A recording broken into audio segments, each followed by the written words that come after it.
Hello guys. Sorry guys for late update sa akong mga video kay sakit mo ko guys eh. Pa-check up ang kasakit ko kay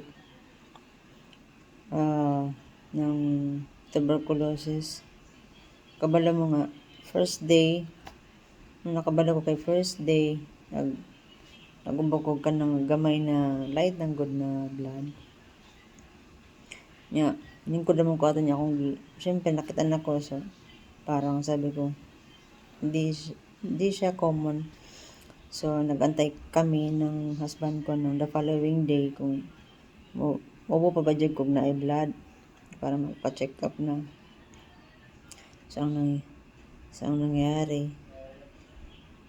Yun nga guys, hiningal ako kasi nag-bicycle ako tapos bigla akong inubo. Kaya yun, nag-ubo ako ng ang daming blood guys.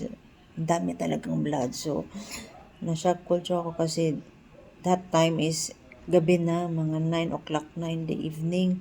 So, wala nang hospital, wala nang tatanggap sa'yo. So, in the following morning, maaga kami gumising. Wala akong masyadong tulog kasi sige sa kakaisip. Ano ba talagang nangyari kasi hindi mo pa alam kung anong nangyari. So, nagpunta kami ng hospital, which is Chinese hospital. Good naman siya. Yung mga facilities is good. So, nagpa-x-ray ako kasi sabi ng doktor magpa-x-ray. So, nakita doon na yung may TB daw ako guys, tuberculosis na medyo malaki na siya. So, kasi sabi niya, kung meron ka ba daw talagang nararamdaman na mga symptoms, sabi ko, wala naman dok. Hindi naman siya like daw seizure or yung paninikip ng dibdib, ubo ng ubo. Hindi naman kasi ganun guys. Wala akong ganung symptoms. Parang everything is fine, everything is okay. Until na nagubo na ako ng blood, tsaka na ako nagpa-doktor. Kasi wala ka naman talagang nararamdaman na something, no? Nakakaiba sa katawan mo. So, kanina,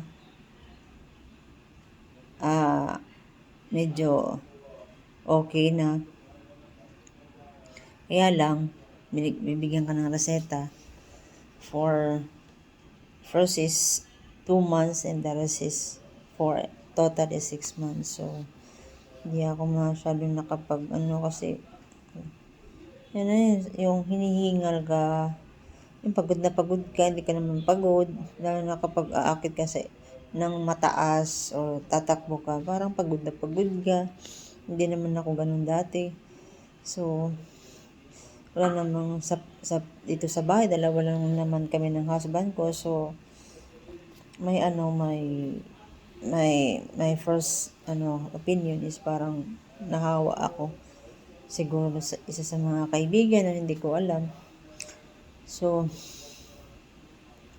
yun, take ng medicine for siya guys for tablets in one shot, like once a day. So, siya yung bloated yung yung stomach.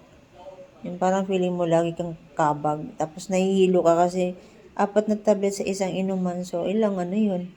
2,000 milligram. Nakakahilo. So, yun yung update ko ngayon. Titik ko ng medicine. So, let's find out na I pray sa Ginoo, kay God na maulian ko kay para makapag-ano na po ko ba magawa ko na yung mga bagay na hindi ko nagagawa. Ayan. Meron akong lipstick yan. Para hindi naman masyadong yung putla gani pag mag-decor ko sa akong sarili. Yeah guys, salamat sa pakikinig sa inyo. Ingat, di mo maiwasan guys na magkasakit ka, no? Kasi sabi ng doktor, ang tuberculosis sa Pilipinas is common. Gustuhin mo man hindi, kung may mga kaibigan kang may TB, mahahawa ka lalo na kapag yung immune system mo is mahina. So, yan. Ngayon, nagbubukod ako ng plato, baso, kutsara. Nagmamas ako kapag may tao. Tsaka, iniwasan kong makipag interact sa tao kasi para magkaroon ng beneficial sa akin at saka sa iba, hindi ka makahawa. Dito muna sa bahay, ahinga muna kasi yung dibdib ko parang na ngayon siya, parang siya ba, may sumisikip konti. Kaya continue lang sa paggagamot until na matapos ang 6 months.